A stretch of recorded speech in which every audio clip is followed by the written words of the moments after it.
Good morning everyone, welcome back to my channel. Okay, so today I want to work some more on the splash of colour piece. I mentioned in my last video that I was going on a road trip and I was going to seed stitch the background down on the whole piece. Well, I decided I wouldn't.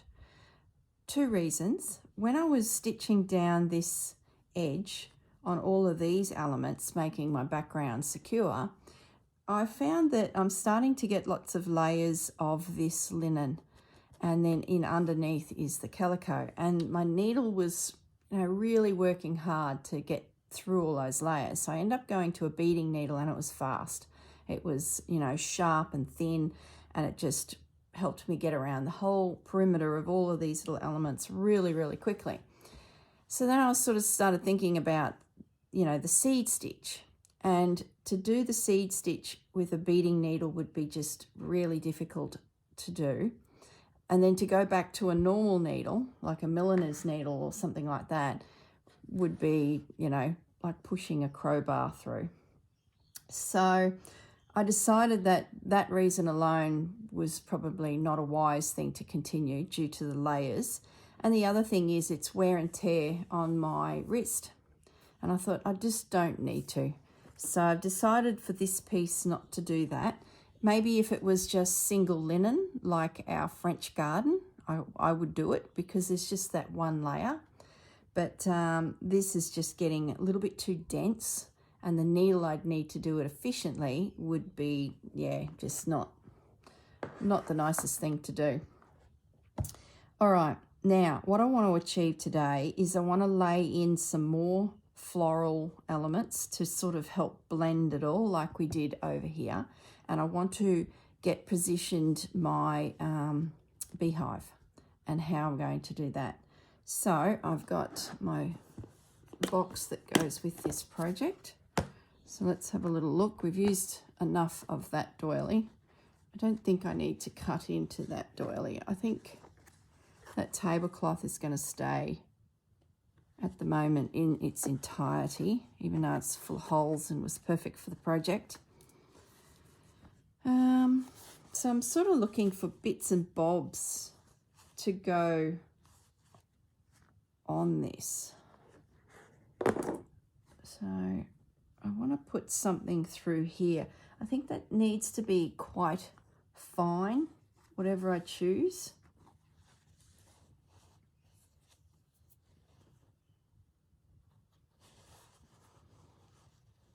Just little bits and pieces of things to finish it all off. It's sort of what I'm looking for. I think I'll go to that, and also I wanted to bring some doilies in wherever I can.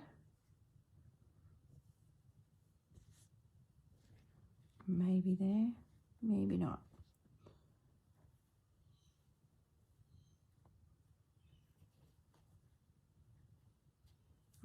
I think I will go to this piece. I sort of think I want something. Where do I want something? So there's something through here, maybe.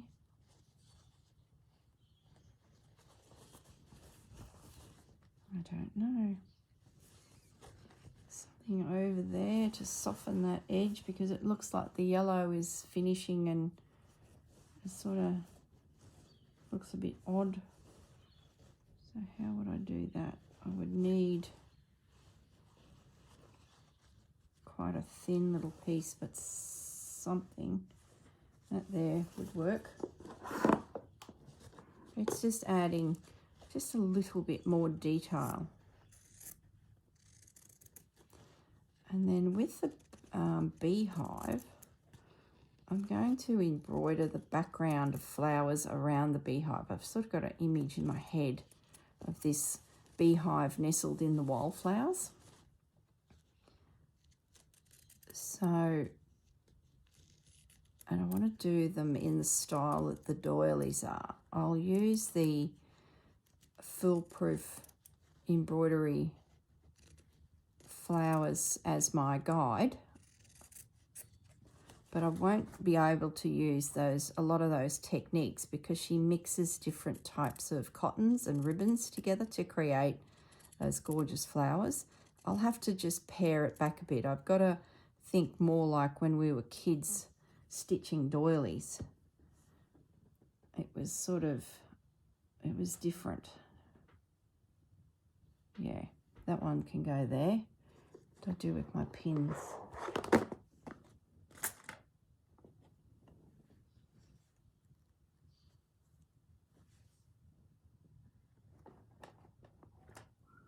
I was watching someone on YouTube. It wasn't anything to do with the Roxy. It was just general how to stitch this type videos, and some of them out there give you some additional little tips. And one lady said you should throw away your needle after every project. Now, time of project is, something that needs to be considered, of course, because if it's a little project, well then, you haven't spent much time on it. And I thought that was quite interesting because she said they go blunt. So you should replace your needle regularly. And I know there's needle. Well, to be honest, have I ever thrown out a needle? Probably not. Unless it breaks, we usually just hang on to them. I'm constantly buying needles because I'm losing them, or they're sitting with a project or in a needle case, or, whatever reason. But have I actually binned a needle because it is now getting blunt? So, yeah, and she went on to say just how quickly they do lose their, or they go dull. And even just using them with our fingers, we start to break down the coating that is on the needle. So I thought that was quite interesting too. So now the needle, if you were to put it under a microscope, is no longer smooth. It is starting to get pitted and ridged, which is all, friction dragging through the fabric. So I thought that was a very interesting comment. It's your tools, isn't it?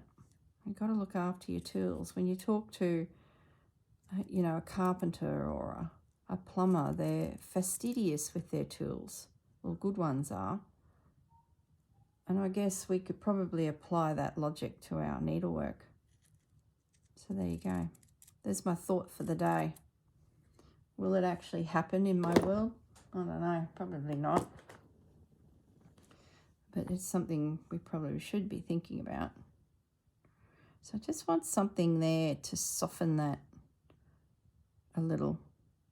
Is it the right shape?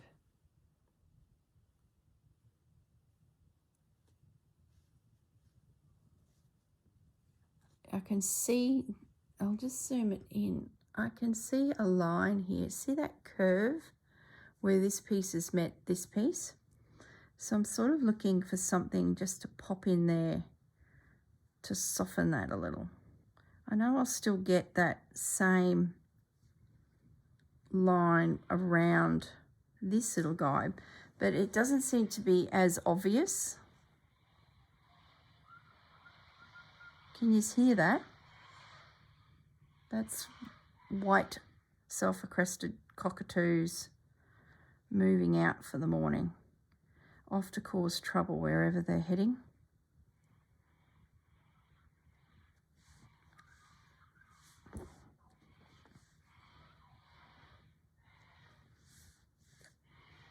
Oh, I don't really want to cut it because it's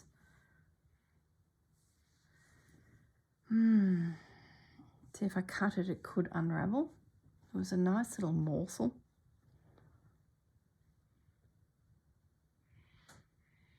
It's just not quite the right piece. Look, I'm going to leave it. Maybe there's something else that could go in there. What will we use? Sort of needs to be, maybe I'll cut this little guy out.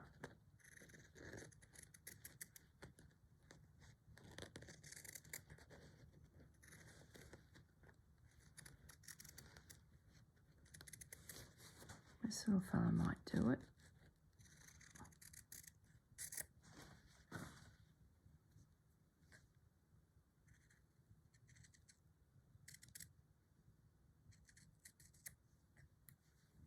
Okay. Yeah, that's what it needed. Just a little something. Where's my pins?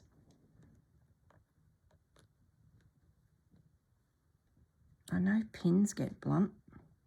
I'm forever replacing, especially when I buy cheap pins, you know, when you're somewhere and you can't get good things, you've just got to buy something cheap.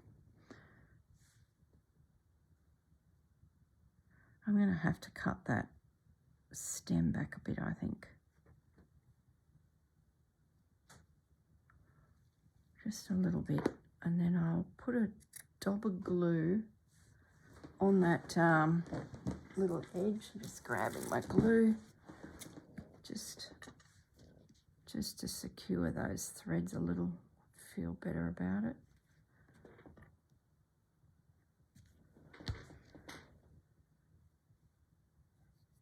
Yeah, that's better.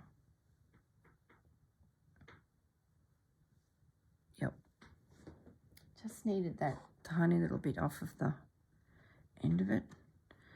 Now I want to bring some doilies in. Let's just move this out of the way for a moment. Some little doily medallions just to sort of keep the same, you know, consistency in the piece. So let's have a little look.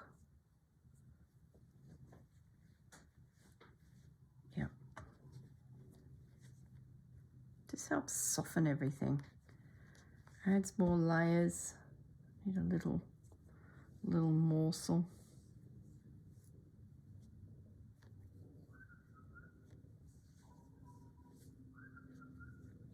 You can't even see what I'm doing. Let me bring it up. I'm down in this bottom corner and I've just put him in there, and I'm looking to add this little guy. I feel half asleep today. I don't know why. Went to bed at a good hour and slept like a log. And I just feel a little chilled. Not half asleep. I feel chilled. I feel real relaxed. I know what it was. We had a little toddy last night. We had a little drink. Haven't had a small beverage for ages. I don't drink a lot. It just makes me sleepy and go to bed, so I tend to be stitching, so you can't be drinking and operating a needle at the same time. That's just too dangerous.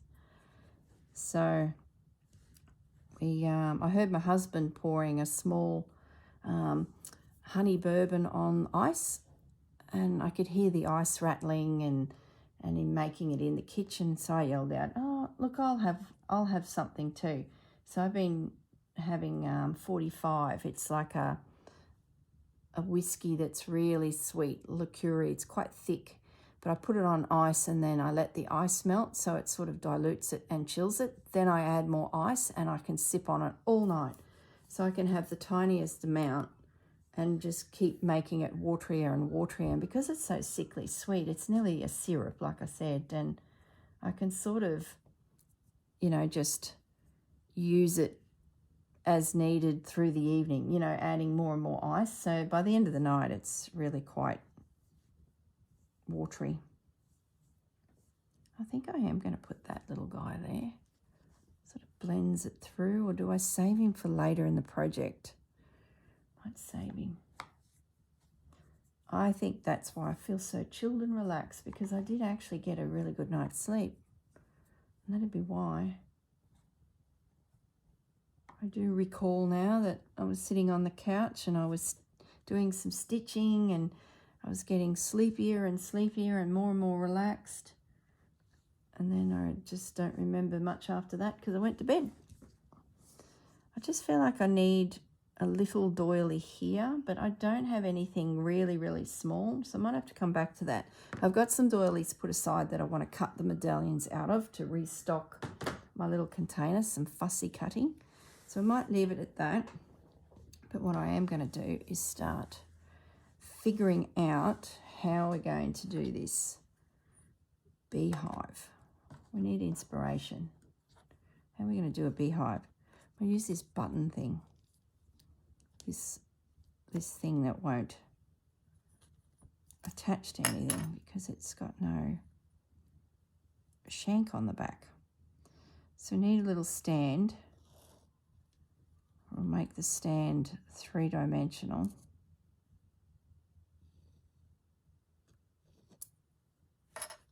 That's really straight. Some legs.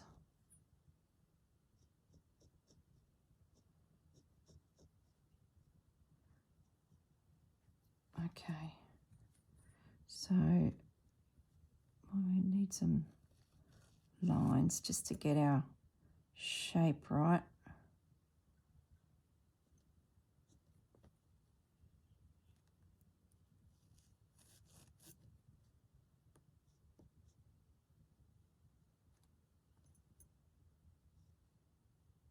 How many tiers do we want for our beehive?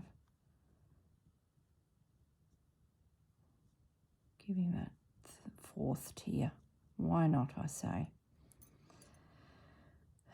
So then we need a little hole for the little guys to get into. And then we might just do some stitching around those edges just to give the feeling, I'll scooch in again a little bit, give the feeling that it's a curved shape. A couple little strokes of the needles. There we go. How simple is that? Now we need to start thinking about the flowers around it. And I grabbed this doily. I thought this was gorgeous. The way they've layered the different pieces in. So I'm going to use that as a bit of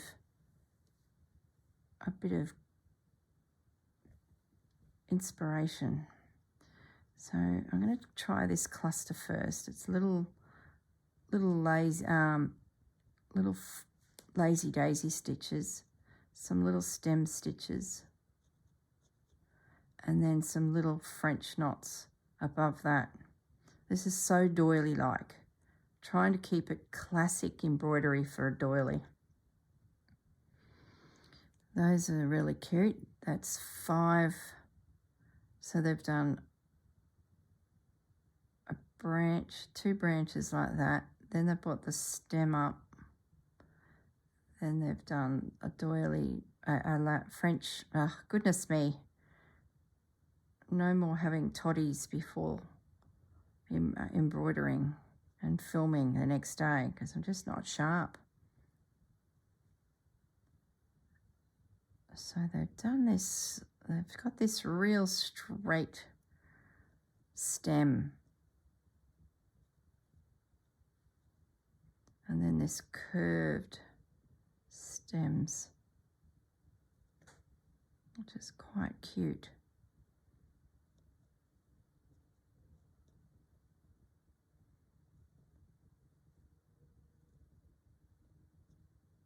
Okay, happy with that. And now I really want to try this. So let's get the background drawn in first. Now we're going to have some behind it. Or do we come out here and create this piece and then work something else behind? I think that's what we might do. We'll come back a bit in the scene. And what they do there, they did 3 little lazy daisy stitches side by side. So 1, 2, 3 to create that. Oh goodness, sorry guys. So I had an alarm set. Okay, so it's probably a little straight. I like to have a little bit of movement in the flowers. So I'll just do the curve of a straight line and then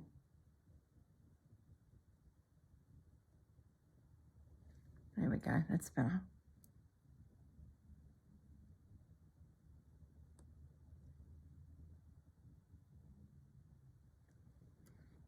Now I've got to go through my flosses, my embroidery floss, and just find colours that are very primary. I don't really have many pulled out that are these sorts of tones, so I'll put together a bit of a grouping of them.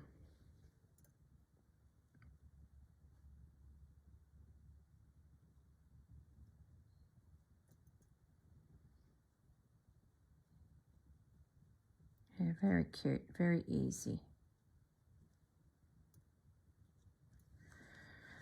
So there's some background flowers. I even thought of doing some wheat in around it. What does wheat look like? Let's just grab a picture of, we'll go to Pinterest. Where are we? Where's the app? Okay, wheat. It's probably in the book, but we'll just have a quick look on Pinterest to get a feel for the shape. Oh yeah, okay. So it's like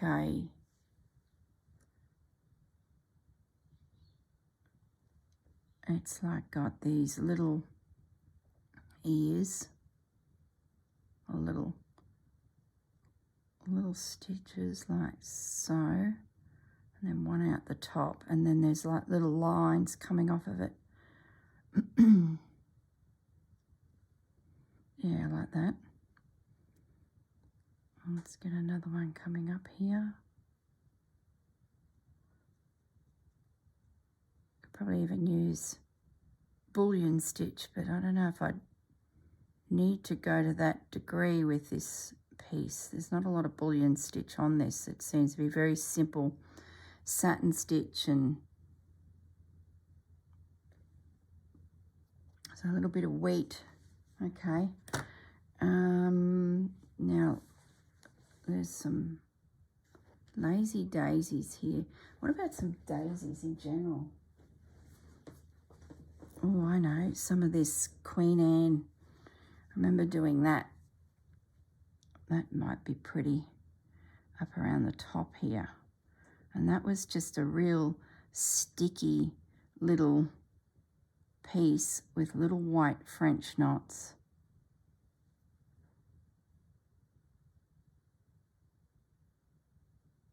That was fun to do that. Tedious, but fun.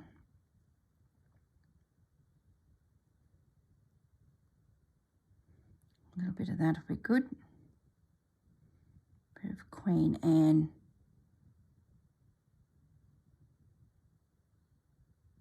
Queen Anne lace was the name of this plant. Another name is baby's breath. In Australia we tend to call it baby's breath. So I've got a couple ears of wheat, some Queen Anne lace. What have we got? Daisies. Oh, cornflowers. They were fun to do because that taught me how to twist the head of a flower. I might just put them over here, and it's all about the way the stitch is laid down. It's getting those angles right.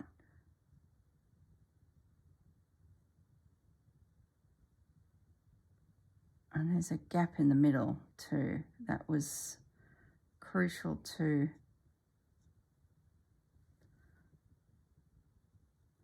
And I had quite a wide, strappy little leaf.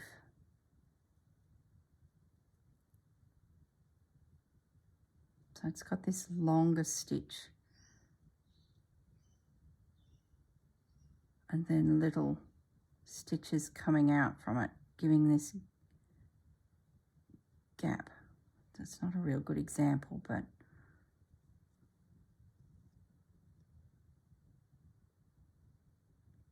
little stitches, longer stitches.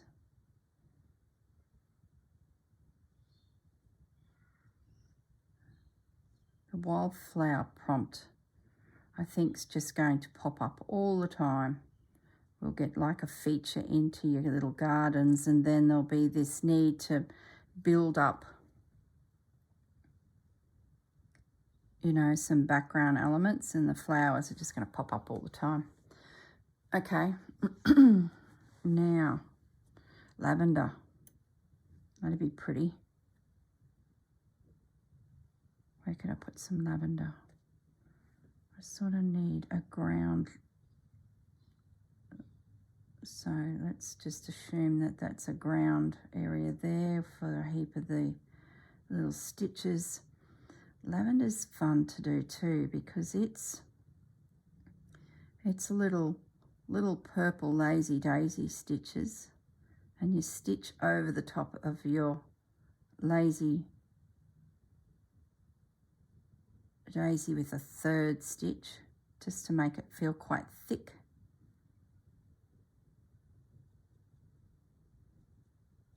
It's like these little clumps.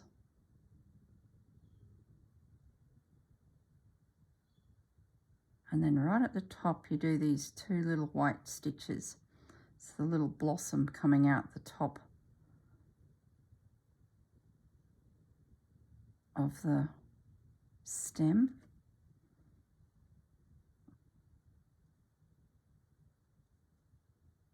And you don't have to do every stem with lots of stitches. You can sort of be a bit sporadic, because they tend to be budding and they'll be popping out down lower, but they haven't yet got their full flower out. It's quite an interesting flower to stitch. Crocus hydrangeas. Forget-me-nots. They'd be pretty through here. Now they've got 5 little lazy daisy stitches.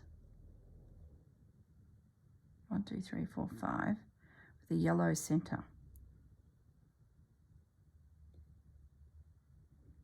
And then the actual flower, when it gets to the end of the stem, there's this blue little French knot.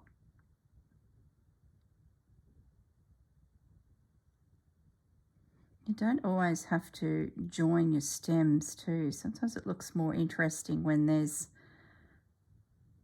just these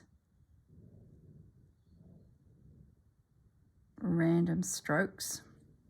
So there's a little lazy daisy. I'll leave that gap there because I think we're going to need that space, that air in there, so that it just doesn't blend too much.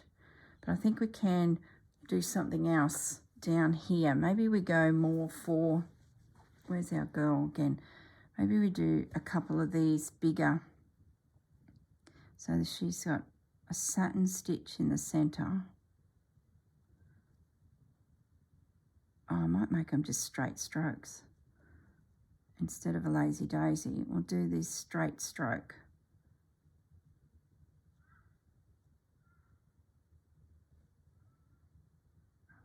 And then I can sneak them in around all these seams. I might even repeat them over here. They're not exactly in proportion to the rest of the design, but that doesn't matter. It can be a little abstract. Okay, I think that might do it. There we go. That'll keep me busy, won't it? Yeah, I'm happy with that. Now, before I get too far ahead, the stitching side of things, I think I'll just use lots of primary colours.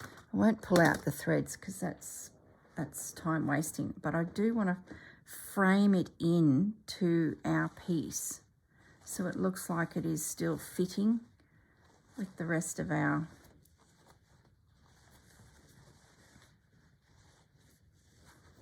maybe we could work a little bird in. Where are our birds? We've got a bird up there. What do I do with the scissors? Let's cut this bird out. Maybe it's time to bring another bird in.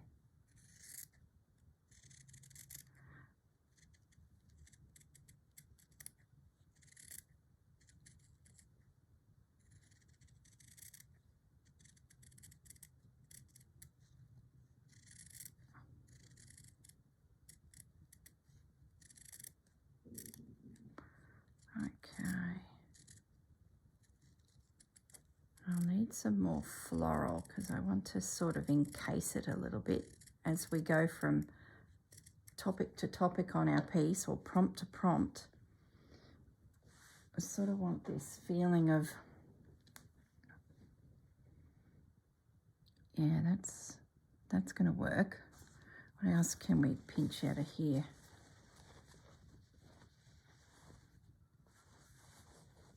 I wonder.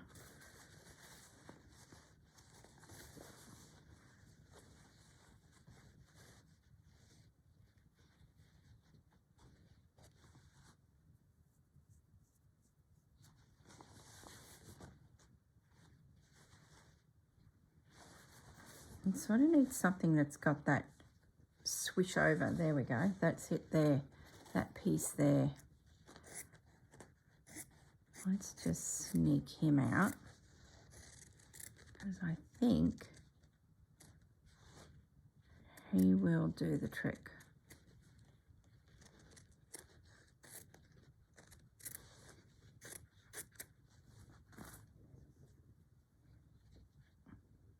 Yeah. Yep. I think this is the one. And we might try and get a doily involved as well.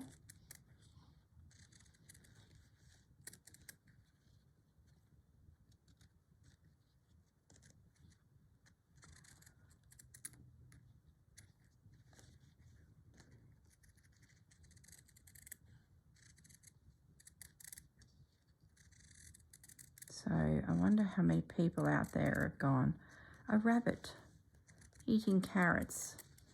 I'm going to add that piece because if you don't want to do the veggie patch, you know, like a proper veggie patch, like a lot of us are doing on our pieces, adding a rabbit being naughty in a veggie patch with carrots all around him, that's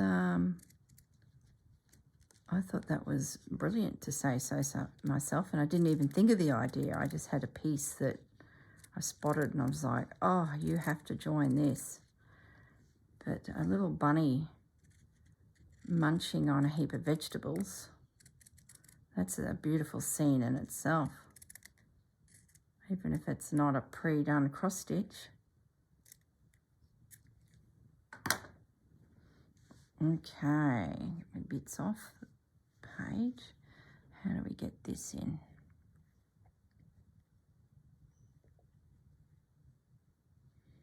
Might have to adjust my wheat, or do I come up a little bit? Don't crowd it, Corrine. Come up a little bit. Yeah, I like that.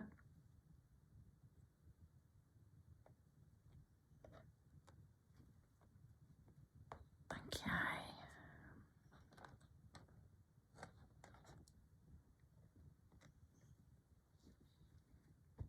All right.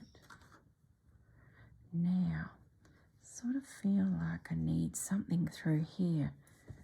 What have we got? I know a doily won't fit, but maybe a doily under the bird and the flowers sneak onto it. Yeah. Just to encapsulate it a little bit.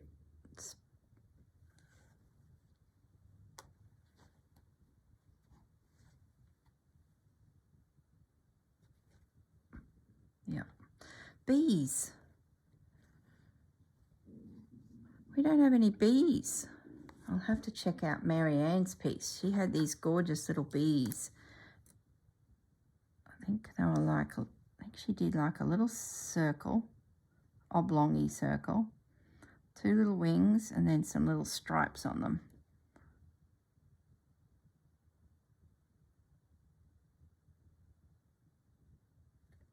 Something like that.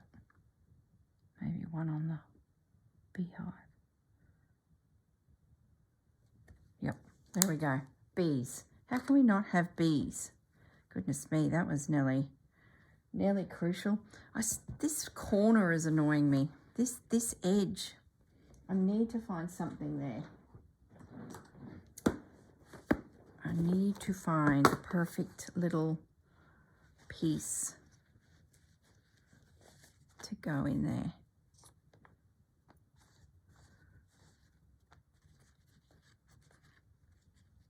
Aren't they gorgeous?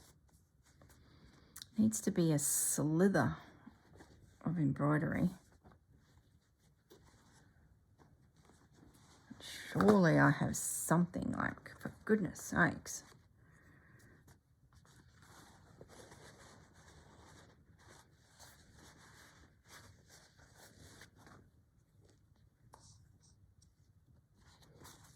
It's got to be something here.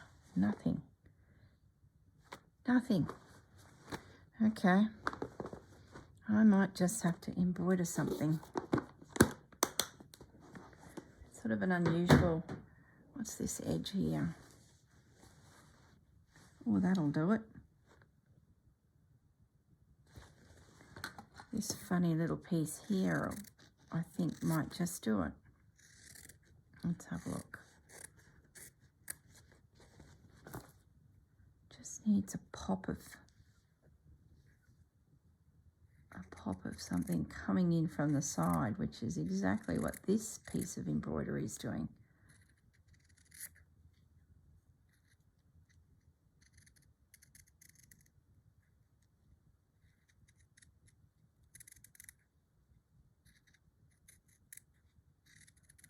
Okay, so the plan will be to go around the edge of all of these pieces. Just got to find how I'm going to position that. There we go. It does have a half flower here. See that little half flower? Is that noticeable? Am I only noticing it because I'm looking at it like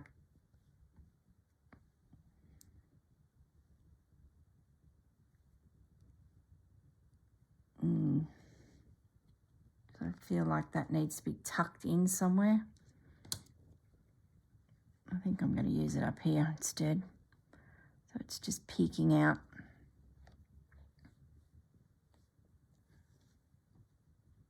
It's sort of that type of piece, I think, that it's needs to be anchored behind something.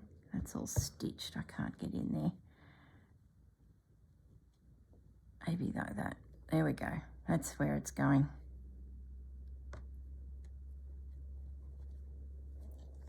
I really just need a couple little itty bitty flowers there. I think then my mind will move on.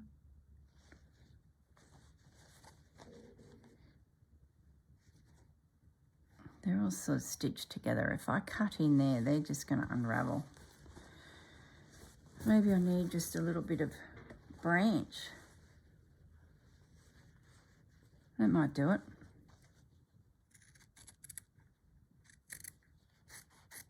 We'll give it a go. If not, we'll find somewhere for this little bit of branch. Just going to pin this down while I'm looking at it. Did I not show you? I just looked up at the camera. I hadn't even shown you where I put that flower. Okay, let's go up a little bit. I tucked it in there. It just fit nicely behind the edge of that fabric, and it's softening this square. Sorry about that, guys.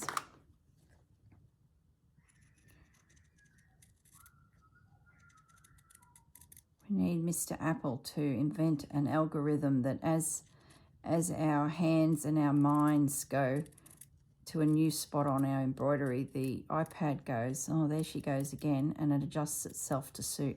Wouldn't that be good? Or it's listening to us and go, oh, well, it probably already is listening to us, but it says, oh, she wants a big shot of this, so I'll go out. Oh, no, she's in detail. We better go in. That's better. Maybe even just down. Nope. Up. Yeah. Perfect. Just needed something. It was one of those little spots where I could see fabrics coming together. And the eye, it was like, it's not quite right. Yeah, very good. Now, the only other place where I probably need to have a think about is along here, but do I need anything? I sort of feel like I could do something.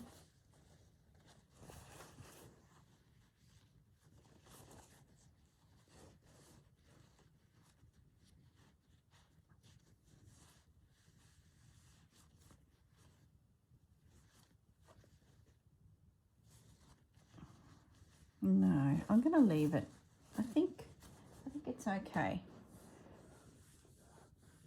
Yeah, I think that's okay. It's nice and busy. There's the more you look, the more you see. That's sort of the brief I'm looking for. Another word is crowded. I think that's pretty good. I still have my yellow doily here. Don't think we have a home for you yet. Or do we bring you in up here? Oh, yeah. Let's bring you in up here like the sun. I like that.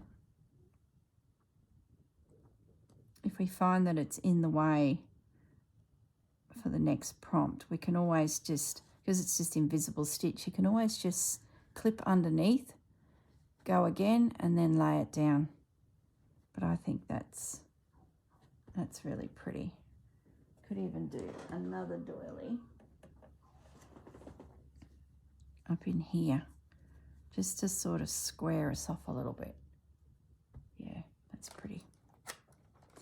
Okay, so what I'll do now is I will toddle off and stitch this. I won't do it on camera because it's real simple stitching. It's just lots of little lazy daisies and stem stitch. There's nothing real exciting here.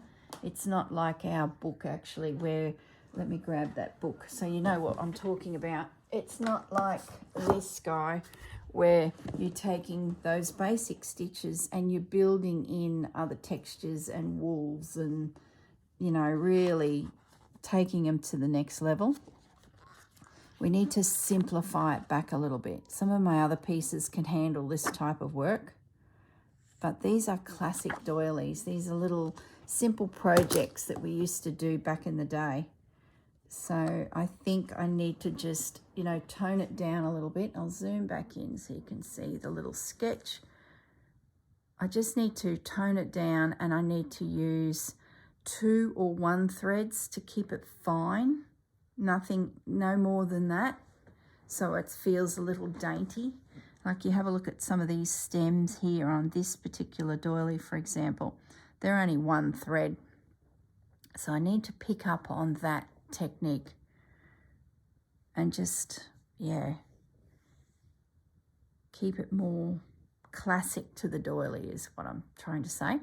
So where are we at? We're at 43-ish, 45-ish minutes, so that's good. So I'll toddle off and get stitching, and when I come back I can show you the progress, and that should be complete, and then we'll be ready for the next prompt for this particular panel. All right, guys, look after yourselves. Have a great week, and I will see you all in the next video. Bye for now.